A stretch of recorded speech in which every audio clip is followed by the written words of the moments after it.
Hello guys, welcome back to my YouTube channel. कल हमने Biot Savart's law पढ़ा था। आज हम इससे रिलेटेड कुछ प्रीवियस ईयर न्यूमेरिकल सोल्व करेंगे और एक टॉपिक कवर करेंगे, magnetic field due to straight current conductor. इसके डेरिवेशन में मोस्टली बच्चों को दिक्कत होती है, लेकिन आज इस टॉपिक को मैं आपको बिल्कुल क्लियर आउट करा दूँगी। चलो चलते हैं आगे। तो सबसे पहले एक टॉपिक आता है आपका relation between epsilon naught, mu naught and C. Epsilon naught होता है एब्सोल्यूट परमिटिविटी, म्यू नोट होता है आपका magnetic permeability and C speed of light. इन तीनों में हम एक रिलेशन ड्राइव करेंगे। रिलेशन होता है इन तीनों के बीच में C इज इक्वल्स टू 1/रूट म्यू नोट एप्सिलॉन नोट। ठीक है, ये रिलेशन कैसे आया ये भी दिखा देती हूँ मैं आपको। भाई देखो, आपको पता है 1/4 पाई एप्सिलॉन नोट, इसकी वैल्यू कितनी होती है 9 × 10⁹। ठीक है, एंड म्यू नोट बाय 4 पाई इसकी वैल्यू होती है आपकी 10⁻⁷। ठीक है, अगर आपको म्यू नोट और एप्सिलॉन नोट की वैल्यू चाहिए, इन दोनों का प्रोडक्ट चाहिए, तो आप क्या करोगे, इस इक्वेशन को इससे डिवाइड करोगे। 4 pi divide by 1/4 pi epsilon note, है ना। ये प्रोडक्ट चाहिए ना आपको, तो ये प्रोडक्ट के लिए आप इन दोनों को डिवाइड करोगे। ठीक है, इसकी वैल्यू कितनी है भाई 10⁻⁷। ठीक है, इसकी वैल्यू कितनी है 9 × 10⁹। तो mu naught epsilon naught is equals to 1/9 × 10⁹। और ये पावर यहाँ पे माइनस है, नीचे आएगी तो पावर प्लस हो जाएगी। 9 + 7 कितनी हो गई 10⁻16। तो हम इसे कैसे लिख सकते हैं, 9 को 3 का स्क्वायर लिख सकते हैं और 10⁻16 को 10⁸ का स्क्वायर लिख सकते हैं। और ये वैल्यू किसकी है आपकी, ये वैल्यू किसकी आपकी सॉरी C²। तो जो आपका रिलेशन बना वो बन गया mu naught epsilon naught is equals to 1/C²। अगर आपको C का वैल्यू चाहिए तो ये इधर रूट आ जाएगा, एंड C चाहिए तो 1/, ये डन। ये कोई बात नहीं, मैंने इसे एक अच्छे से फॉर्मेट में लिखा हुआ है, आप स्क्रीनशॉट ले सकते हो। 1/4 पाई एप्सिलॉन नोट की वैल्यू ये है, म्यू नोट बाय 4 पाई की वैल्यू 10⁻⁷ है। इन दोनों का प्रोडक्ट अगर आप चाहिए तो आपको चाहिए तो आप इससे डिवाइड कर दोगे। ठीक है, प्रॉपर नोट्स के लिए आप स्क्रीनशॉट ले लेना। डन।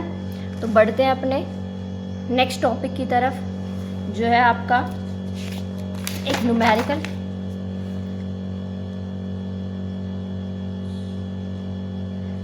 न्यूमेरिकल में बोल रहा है an element del l is equals to delta x i cap is placed at the origin and carry a large current I बराबर 10 ampere. What is the magnetic field on the y axis at a distance 0.5 metre. Delta x की value दे रखी है 1 centimetre. ये जो है Biot Savart's law से related numerical है। ठीक है, चलो इसको सोल्व करते हैं। भाई बायोसेवर्ट्स लॉ का फॉर्मूला क्या है, dB is equals to mu naught upon 4 pi I DL sine theta upon r²।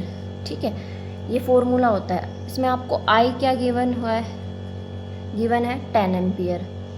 ठीक है, और जो डेल L है करंट एलिमेंट है, उसकी वैल्यू दे रखी है डेल्टा एक्स आई कैप, और डेल्टा एक्स जो है वो 1 सेंटीमीटर है। तो हम बोल सकते हैं कि जो आपका करंट एलिमेंट है डेल एल, उसकी वैल्यू है 1 सेंटीमीटर आई कैप, और सेंटीमीटर को मीटर में कन्वर्ट करेंगे तो कितना आएगा भाई 10⁻⁻2 मीटर आई कैप। डन। और क्या गिवन है आपको,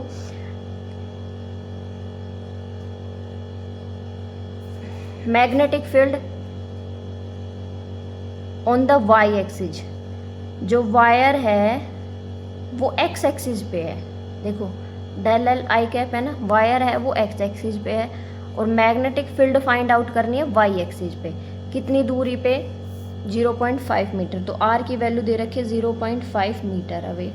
अच्छा, ये एक्स एक्सिस और वाई एक्सिस, इस पे आपका डेल एल है, आर इधर है वाई एक्सिस पे। डेल एल और आर के बीच में एंगल कितना बन गया 90 डिग्री। थीटा की वैल्यू कितनी लेंगे हम 90 डिग्री। सारा डाटा गिवन है, चलो वैल्यू पुट करके न्यूमेरिकल सोल्व करते हैं। D B is equals to mu naught upon 4 pi की वैल्यू 10⁻⁻7। आई कितना है हमारा 10 एम्पियर। डेल एल क्या है 10⁻⁻2 sine theta sine 90 degree upon r square. R कितना है 0.5 का होल स्क्वेयर। ठीक है, साइन 90 कितना होता है 1। तो अगर हम इसे सोल्व करें तो ये क्या आएगा भाई -7 -2 -9 हो गया और +1 तो -8 और साइन 90 1 अपॉन इसको हम कैसे लिख सकते हैं 5/10 का होल स्क्वेयर है ना, 10⁻⁻8 5 का स्क्वायर 25 10⁻2 10 की पावर कितनी बची सिर्फ -6 अपॉन 25। डन। तो ये आपका जो है dB की वैल्यू आ गई। अगर आप इसे आगे सोल्व करना चाहो तो सोल्व कर सकते हो। कैसे सोल्व करोगे 1/25 डिवाइड करो।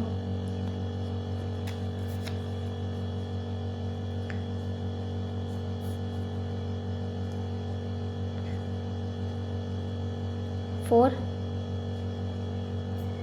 0.04 इंटू 10 की पावर -6।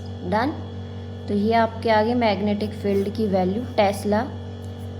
अगर डायरेक्शन की बात करें तो डायरेक्शन कैसे फाइंड आउट करोगे। अगर वेक्टर फॉर्म में देखें तो dv का फॉर्मूला क्या होता है mu naught upon 4 pi I dl cross r upon sine theta ये होता है। अब इन दोनों के क्रॉस प्रोडक्ट को देखते हैं। भाई ये dl जो है वो i एक्स एक्सिस के डायरेक्शन में और j ये जो r है वो y, तो j क्या पाएगा i क्रॉस j क्या होता है आपका k। तो जो आपकी मैग्नेटिक फील्ड रहेगी ये किस डायरेक्शन में रहेगी अलोंग z एक्सिस। डन। कोई दिक्कत न्यूमेरिकल में। चलो आगे बढ़ते हैं। नेक्स्ट टॉपिक है आपका magnetic field due to a long straight current carrying conductor. ठीक है भाई, हमारा कोई वायर है, कोई कंडक्टर है, ये आपका कोई कंडक्टर है, इसमें से करंट फ्लो कर रहा है आई। इस वायर की वजह से इस पी पॉइंट पे हमने मैग्नेटिक फील्ड फाइंड आउट करनी कि कितनी मैग्नेटिक फील्ड बनी। डन। तो हम बायो-सेवर्ट्स लॉ की हेल्प से फाइंड आउट करेंगे। बायो-सेवर्ट्स लॉ जो है वो पूरे कंप्लीट लेंथ की वजह से मैग्नेटिक फील्ड नहीं बता पाता, वो सिर्फ एक स्मॉल करंट एलिमेंट की वजह से बता पाता है। तो हमने एक करंट एलिमेंट चूज कर लिया dl। ठीक है, वही मैंने यहाँ पे इंट्रोडक्शन में सारी चीज़ें लिखी हुई है कि consider a infinite straight conductor xy। इसमें से करंट फ्लो कर रहा है आई। मैग्नेटिक फील्ड फाइंड आउट करनी है p पे। pq है a, pq ये जो p है p पॉइंट है ये वायर से a डिस्टेंस अवे है। हमने एक स्मॉल करंट एलिमेंट चूज कर लिया dl इस o पॉइंट पे, और oq ये जो डिस्टेंस है ये है l। डन। और जो ये थीटा है, थीटा किसके, और ये यहाँ से जो r दिख रहा है आपको, r है position vector of p from o। Done. And theta is the angle between dl and r। Theta जो है किस किस के बीच का एंगल है, l और r के बीच का एंगल है, dl और r के बीच का एंगल है। r जो है पोजीशन वेक्टर है p की फ्रॉम q से o से, और इस स्मॉल एलिमेंट की वजह से जो मैग्नेटिक फील्ड बनेगी, बायो-सेवर्ट्स लॉ क्या कहता है मैग्नेटिक फील्ड कितनी बनेगी dB = mu naught 4 pi I dl sine theta by r square. Done. अब देखो इसमें कुछ हमने ना रीअरेंजमेंट्स करने हैं। इस फॉर्मूले में हम यहाँ पे dl और r और साइन थीटा इन तीनों को रिप्लेस करेंगे। किससे रिप्लेस करेंगे चलो वो देखते हैं। भाई आपकी ये ट्रायंगल है, इस डायग्राम में आपका जो ट्रायंगल आपको दिख रहा है राइट एंगल ट्रायंगल है OQP। इसमें ये एंगल थीटा है, ये एंगल फाई है और ये एंगल 90 डिग्री है। हमारा जो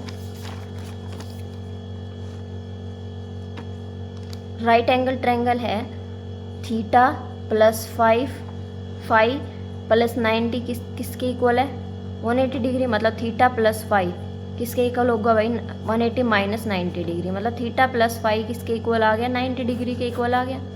तो मैंने वही लिखा हुआ है कि हमने राइट एंगल ट्रायंगल चूज करी जिसमें थीटा प्लस फाई 90 डिग्री है, इट एम्प्लाइज थीटा जो है वो 90 माइनस फाई है। ठीक है, ये कैसे आया समझ में आ गया। आगे चलते हैं। अगर आपको मैं आपको बोलूँ साइन थीटा, तो साइन थीटा किसके इक्वल रहेगा साइन 90 माइनस फाई के इक्वल रहेगा। साइन थीटा जो है वो किसके इक्वल आ गया, देखो साइन 90 के ऊपर चेंज हो जाता है कोस में, 90 माइनस फाई है तो मतलब फर्स्ट क्वाड्रेंट है, फर्स्ट क्वाड्रेंट में एंगल वही रहेगा, पॉजिटिव रहेगा और फाई। तो साइन थीटा किसके इक्वल आ गया आपका कोस फाई के इक्वल आ गया। हम साइन थीटा को क्या पुट कर सकते हैं कोस फाई पुट कर सकते हैं। डन, चलो आगे चलते हैं। ये देख लो नोट्स के स्क्रीनशॉट्स ले लेना। साइन थीटा जो है साइन 90 माइनस फाई बराबर कोस फाई, और साइन थीटा किसके इक्वल आ गया आपका कोस फाई के इक्वल आ गया। अब कोस फाई की वैल्यू और फाइंड आउट करते हैं हम कि कोस फाई क्या है। देखो इस ट्रायंगल में आपको क्लियरली दिख रहा है, ये जो राइट एंगल ट्रायंगल है इसमें अगर मुझे कोस फाई चाहिए तो ये बेस का काम करेगा, ये परपेंडिकुलर का काम करेगा और ये आपका हाइपोटेन्यूस का काम करेगा। कोस क्या होता है, कोस फाई अगर चाहिए तो कोस क्या होता है भाई बेस अपॉन हाइपोटेन्यूस। बेस क्या है आपका ए, हाइपोटेन्यूस क्या है आर, तो कोस फाई किसके इक्वल आ गया ए बाय आर के इक्वल आ गया। ठीक है, ए बाय आर, कोस फाई हमने ले लिया ए बाय आर। अब बढ़ते आगे, कोस फाई जो ए बाय आर था तो वहां से आर क्या आ गया ए बाय कोस फाई, है ना।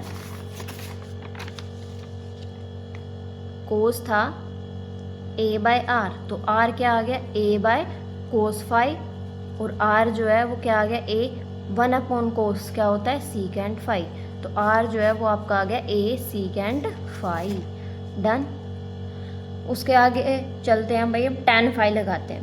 tan अप्लाई करेंगे तो tan क्या होता है इस ट्रायंगल में, अगर आप tan अप्लाई करोगे तो tan क्या होता है परपेंडिकुलर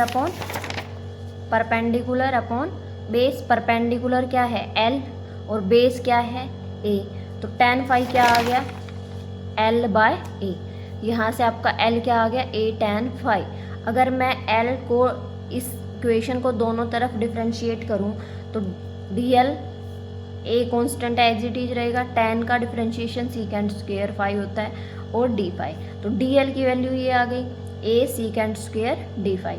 ये जो भी मैंने वैल्यू निकाली है dl की, r की और साइन थीटा की, ये हम सारी उठा के यहाँ पुट कर देंगे। देखो अगर मैं सारी वैल्यू उठा के यहाँ पुट करती हूँ तो देखो भाई आपका डी बी जो है वो क्या बन जाएगा म्यू नोट अपॉन 4 पाई आई। डी एल के प्लेस पे आप क्या पुट करोगे जो अभी हमने वैल्यू फाइंड आउट करी थी,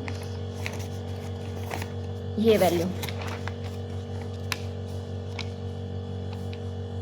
A secant square phi D phi. ठीक है, तो A secant square phi D phi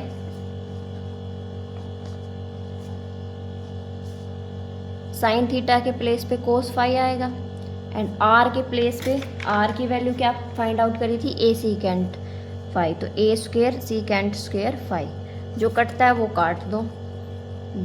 D B क्या आ गया आपका म्यू नोट अपॉन 4 पाई आई, सीकेंट स्क्वायर से सीकेंट स्क्वायर कट गया, एक ए से ए एक कट गया, ऊपर क्या बचा सिर्फ I cos phi D phi upon A. ये आपकी मैग्नेटिक फील्ड आ गई करंट एलिमेंट, इस करंट एलिमेंट की वजह से। अगर आपको पूरे वायर पे देखनी हो मैग्नेटिक फील्ड तो सभी देखो मैग्नेटिक फील्ड की डायरेक्शन क्या होगी, इस एलिमेंट की वजह से इस पॉइंट पे मैग्नेटिक फील्ड की डायरेक्शन अंदर की तरफ है, ऐसे ऐसे कोई कहीं पे भी आप एलिमेंट चूज कर लो, सभी की डायरेक्शन सेम आएगी। तो अगर आपको टोटल मैग्नेटिक फील्ड चाहिए इस पूरे वायर की वजह से, तो आप उस इक्वेशन को क्या करोगे, डिफरेंशिएट कर दोगे। क्या करोगे, डिफरेंशिएट कर दोगे। तो वही मैंने लिखा हुआ है यहाँ पे, देख सकते हो आप, स्क्रीनशॉट ले लेना पूरे नोट्स की।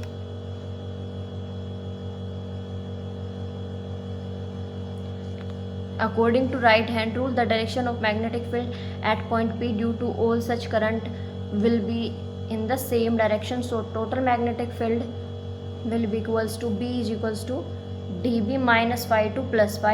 ये माइनस फाई क्यों लिया, क्योंकि भाई हमारा जो करंट है इसमें देखो, जो हमारा एंगल बन रहा है, ये एंगल अपोजिट डायरेक्शन में एंटी क्लॉकवाइज है, एंटी क्लॉकवाइज है, और ये वाला क्लॉकवाइज है। तो इसको नेगेटिव साइन लेंगे और इसको पॉजिटिव साइन लेंगे। ठीक है, मैंने क्या किया, डिफरेंशिएट कर दिया माइनस फाई से प्लस फाई।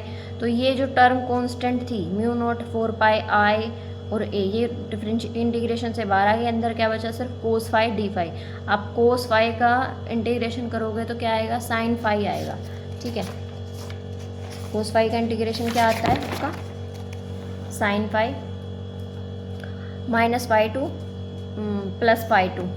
ठीक है, तो आप लिमिट पुट करोगे, पहले अपर लिमिट पुट होती है, माइनस करके लोअर लिमिट पुट होती है। अब साइन माइनस थीटा किसके इक्वल होता है, माइनस साइन थीटा के इक्वल होता है। तो ये माइनस जब बाहर आएगा तो माइनस माइनस प्लस, फाइनली आपके मैग्नेटिक फील्ड क्या आ गई, ये आ गई mu naught I upon 4 pi A sine phi 1 plus sine phi 2। अगर हम मैग्नेटिक फील्ड का वेरिएशन देखें डिस्टेंस के साथ, तो जैसे जैसे डिस्टेंस बढ़ती है मैग्नेटिक फील्ड भी घटती चली जाती है। ठीक है, अब हम इसमें कुछ केस पुट करेंगे। पहला केस तो ये है कि आपका जो वायर है वो इनफाइनाइट लॉन्ग है और पी जो है बिल्कुल मिडल में है कंडक्टर के। तो अगर देखो जैसे ये आपका वायर है, ठीक है, पी यहाँ पे बहुत पास है और बिल्कुल मिडल में है। देखो जो आपका एंगल बन रहा है ऑलमोस्ट, ये वाला जो एंगल बन रहा है ऑलमोस्ट 90 डिग्री बनेगा। तो हमने वही पुट किया हुआ है। ऐसे इधर भी जो आपका फाई 1 था वो भी और फाई 2 है वो भी 90 डिग्री बनेगा। पाई बाई 2, जब आप पाई बाई 2 पुट करोगे तो साइन 90 प्लस साइन 90, साइन 90 1 होता है, 1 प्लस 1 2 आ गया। तो ये वैल्यू इतनी आ गई। केस सेकेंड लगाते हैं। केस सेकेंड क्या है कि हमारा जो वायर है वो इनफाइनाइट लॉन्ग है, बट जो पी पॉइंट है वो किसी एक एंड के अक्रॉस है। अब जैसे एक एंड इस एंड के पास नियर मान लिया मैंने, तो ये जो एंगल बना ये तो 90 डिग्री बन गया, लेकिन ऑलमोस्ट ये एंगल कितना हो गया, 0। तो ये एक एंगल 90 लिया जाएगा और एक 0 लिया जाएगा। जब आप साइन 90, साइन 91 और साइन 0 0, तो वैल्यू कितनी आ जाएगी, म्यू नॉट आई बाई 4 पाएगी। थर्ड केस है, बड़ा इंपॉर्टेंट केस है कि अगर आपका जो कंडक्टर है उसकी लेंथ जो है फाइनाइट है, एल लेंथ है, और पी जो है बिल्कुल मिडल में है। ठीक है, मिडल में ये लेंथ एल है, पी बिल्कुल यहाँ मिडल में है, ये भी एंगल फाई और ये भी एंगल फाई, ये एल बाई 2 लेंथ होगी, ये एल बाई 2 लेंथ होगी, और ये क्या है आपका ए। अब देखो ये एक राइट एंगल ट्रायंगल बन रही है, इसमें अगर आपको ये हाइपोटेन्यूज चाहिए तो ये क्या आएगा, इसका स्क्वायर, परपेंडिकुलर का स्क्वायर प्लस बेस का स्क्वायर। ठीक है, sine phi plus sine phi, 2 sine phi sine phi हो गया। साइन फाई की वैल्यू कैसे पुट करेंगे भाई, साइन फाई क्या होता है, परपेंडिकुलर अपॉन हाइपोटेन्यूज। परपेंडिकुलर क्या है आपका एल बाई 2, हाइपोटेन्यूज क्या है दिस। ये वैल्यू हमने यहाँ पुट कर दी। अब इसको सोल्व करते हैं। Mu naught I upon 4 pi A 2 L by 2 multiply, ये देखो आप इसको सोल्व करोगे तो एल स्क्वायर प्लस 4 ए स्क्वायर, और जो एलसीएम आया है 4 वो रूट से बाहर जाएगा, 2 बनेगा। जो कट रहा है काट दो, जो नहीं कटता उसको छोड़ दो, बाकी रिजल्ट आपका ही। डन। डेरिवेशन में किसी को कोई दिक्कत हो तो बता देना। नोट्स इस यूट्यूब चैनल की शॉर्ट्स वीडियो में मिलेंगे, और यहाँ से भी आप स्क्रीनशॉट ले सकते हो। तो मिलते हैं कल एक नए टॉपिक के साथ, तब तक के लिए बाय बाय। अगर वीडियो पसंद आई हो तो लाइक करना, कमेंट करना और चैनल को सब्सक्राइब करना। बाय।